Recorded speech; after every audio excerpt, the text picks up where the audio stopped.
waa afur dubartii jireenya sii diiga bakka hundatti. Assalaamu alaikum warahmatullahi wabarakaatuh.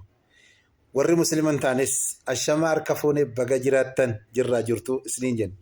Waa afur dubartii jireenya sii eega lubbuun jiraattees gaafa lubbuun jiraachuu dhabdes jireenya sii diiga. Tokkoffaa arraba dheerachuu, lammaffaa jaarsa sii shakkuu baay'achuu, sadaffaa waan rabbiin isiidhaaf kennee jedhee jaarsi sii fudhatee dhufe harkatee tuffachuu, arfaffaa jaarsa sii dhiistee nama bakkeetiif of babbareechuu.